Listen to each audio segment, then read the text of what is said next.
Jamaican teen under investigation over threats to carry out a mass shooting at his school.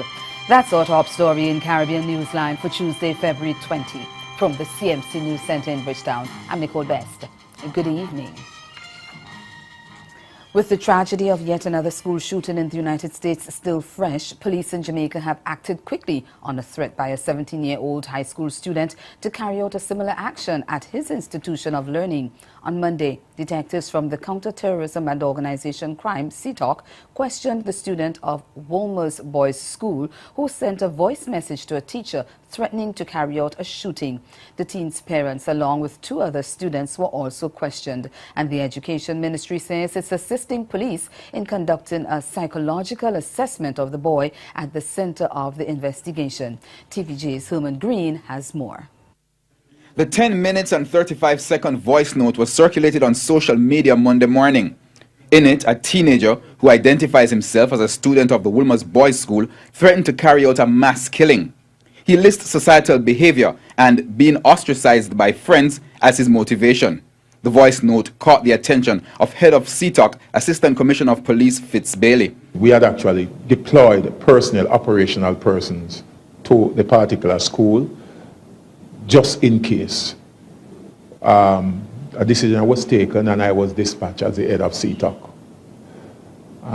It shows the level of seriousness that was placed on such a voice note. We're aware of it. We have gotten the student, we have spoken to the student and parent, and it is being dealt with. The school community is extremely safe. A release from the police high command said a high-level investigative team is now probing the threat. ACP Bailey confirmed with TVJ News that the 18-year-old student who created the voice note was identified and held for questioning. His parents were also called in for questioning. I just want to reassure the public that there is no need to be panicked at this time. We believe that the individual, based on our assessment, do not have the capacity or the capability to execute the plans that he has actually outlined on the voice note. Over in Grenada, 45 people have been nominated to contest next month's general election, and Prime Minister Dr. Keith Mitchell is urging political parties to keep the campaign peaceful. Tuesday's nomination day exercise saw the ruling New National Party, the NNP, and the main opposition National Democratic Congress, the NDC, each nominating 15 candidates to compete in the March 13th poll. There are also 4 independents and other candidates from 5 minority parties. After submitting his nomination papers at the St. George's Northeast Parliamentary Elections Office, Prime Minister Mitchell said it was a special occasion for him since it was likely his last time contesting an election. And he said he was extremely confident of the NNP's returning to power. But Mitchell also expressed concern about some incidents on the campaign trail. My only concern is that we keep this process peaceful, and that political parties should not encourage their supporters to attend the political meetings of opposing forces. There's nothing wrong with an opponent being at a meeting, but if you're going there and going right up into the speaker's face and trying to disrupt the political meeting, that's a violation of the law, election law, and therefore the police, whether it's me or whoever, should arrest us if we do that. So I've spoken to my supporters at a rally on Sunday and told them they should not go. But if they do go, then they should not do anything that disrupt the political meeting of my opponent or opponent of the New National Party. And if they do that, then the police have a right to arrest them, and I will not be sympathetic to any of my supporters who do this. Meantime, opposition leader Nazim Burke says his party won't be playing any blame game this election campaign, and he's also confident that the NDC will form the new government after the polls. Our purpose really is to ensure that the general public, when they go to the polls on election day, they can answer 2 fundamental questions. First, which of the 2 political parties have the best plan for the future of Grenada? And secondly, which of the two political parties have the best team to carry out that plan, whatever that plan happens to be. We feel confident that if people were to seriously consider all that is happening and all that has happened, and when they answer those two questions, we feel confident they will come up with the answer the National Democratic Party. Staying with election developments in the region, Cuba will have a new president after April 19th, and that's when citizens will go to the polls to elect a successor for Raul Castro, who has indicated he will not be seeking re-election. But before the presidential vote, Cubans will go to the polls on March 11 to elect new deputies and provincial delegates for a new parliamentary term. We get more on the election process, which has already begun, in this special report from Richards, our new partners. That's from our new partner station, Kana Carib TV in Cuba. The second stage of the general elections actually running in Cuba is scheduled for the 11th of March. More than 8 million Cubans are called to participate in this process for the elections of deputies to the National Assembly of People's Power and delegates to provincial assemblies. The second general election phase will take place with the corresponding exercise of a free, direct, secret double vote of the people in nearly 25,000 polling stations. Of these, 141 are special due to the fact that they will be located in hospitals, passenger terminals and other spaces so as to provide a more comfortable and fast accessibility to voters. There will also be 2 ballot boxes at polling stations so the electorate may vote for all, for several or for only one of their preferred candidates included on the ballots. Voters must present their identity cards or armed forces identity documents in order to vote and meet all the requirements outlined in the electoral law. The age required to exercise this constitutional right is for citizens over 16 years and for permanent residents who have been living in the country not less than 2 years before election day. A dynamic test will be held on the coming 4th of March.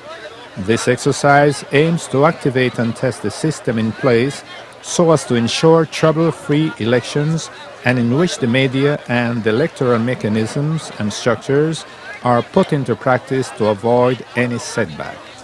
So the coming 11th of March, Cuba will elect deputies to the National Assembly of People's Power and delegates to provincial assemblies, and the next month, precisely the 19th of April, Congressmen will elect a new president for Cuba. And as Antigua and Barbuda prepares for a general election, Barbadian pollster Peter Wickham has been taking a look at issues of concern to citizens and the popularity of the main political parties. We get the details in the ABS News report. Cost of living for 27% of those polled, with unemployment a distant second at 15%. In terms of party support, the Antiguan Barbuda Labour Party held the ascendancy with 36%, while the UPP lagged at 24%. The DNA is left deep in the shadows at 5%.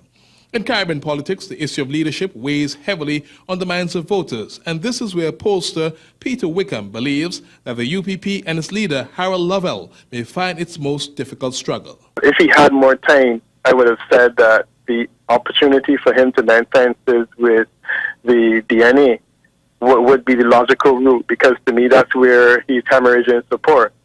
But suffice to say, there's not enough time for that. I think that door has been closed, and he really just has to look at enhancing his profile and presenting an option to people. I don't believe the idea of going down this road that suggests that the Antigua Labour Party is corrupt is necessarily the best road to go.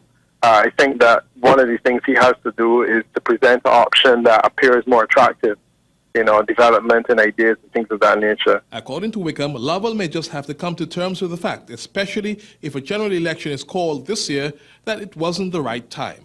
His chances, he said, would have been better when the Labour Party was at its lowest ebb back in 2004. Person for person, I think that Harold Lovell is okay, and I do feel that he has the potential to make a good leader, but it's not a good time for him. The DNA's political leader, Joan Messiah, holds a seat in the elective chamber of parliament. Wickham says things would have been looking more favorable for the opposition had she been leading the party into the next general elections. And this is the reason why I had always felt that the person that should be leading UPP is Joan Messiah. Had she been leading the UPP now, I think it would be an entirely different scenario, because you're looking at someone who holds a seat in Parliament, a strong seat, and is essentially facing off against, Gaston Brown in Parliament. They chose to cite the leadership outside, and up to now, I still do not understand the logic of looking past 3 members of Parliament, one who was formerly Prime Minister, and you're vesting leadership in someone who is not a member of Parliament, and he faces that challenge. But as I said, I think he's an okay person, and I think that he has the potential to be a good leader. But right now, the stars are just not aligned, and the fact that he's not a member of Parliament does not help at all. But although the DNA is threatening to take away some of the UPP's support, the third party, according to the Cadres poll, will not do well either. The DNA is not likely to win a seat on its own, but it's definitely damaging the chances of the UPP in the 3.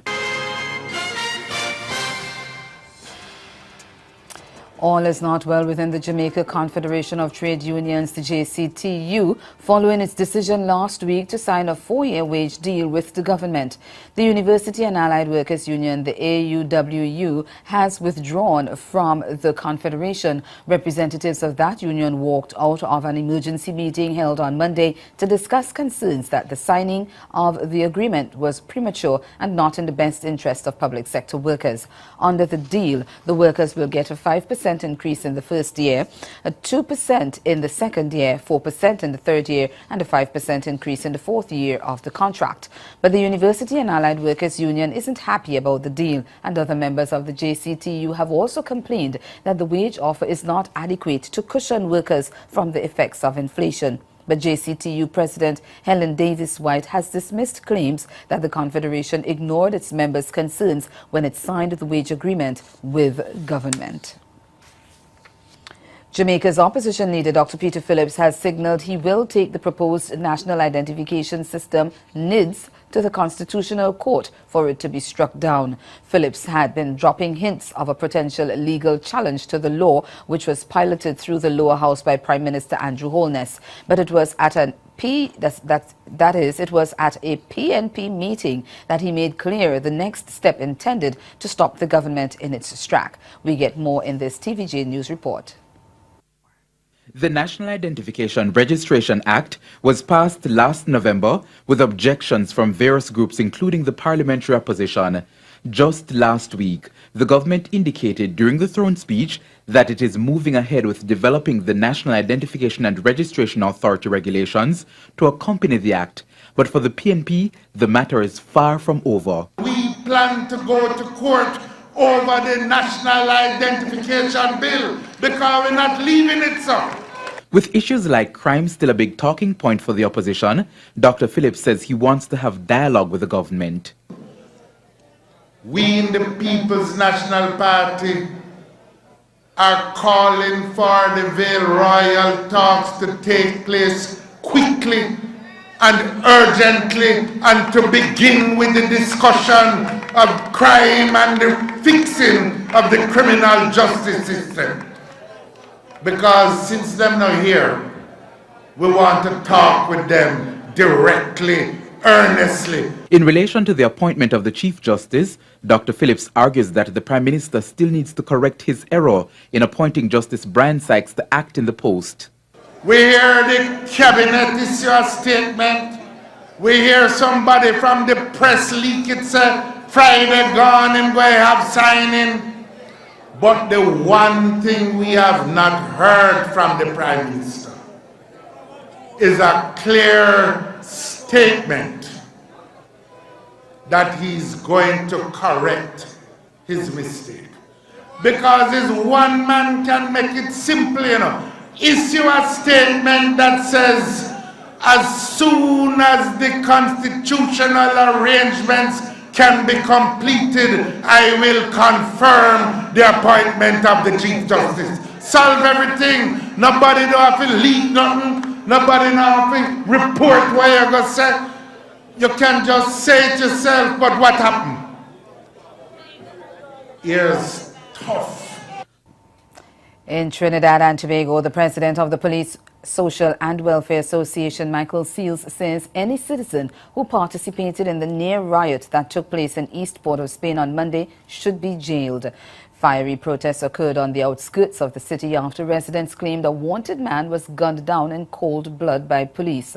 Roads were blockaded with burning debris and there were scuffles between police officers and rioters protesting the shooting death of Akil James, also known as Christmas. For us to now strategically respond in the way that we do those same footage, but ensure that all those persons who would have committed acts that run afoul of the law, that they be placed before the Port of Spain magistrates as early as tomorrow.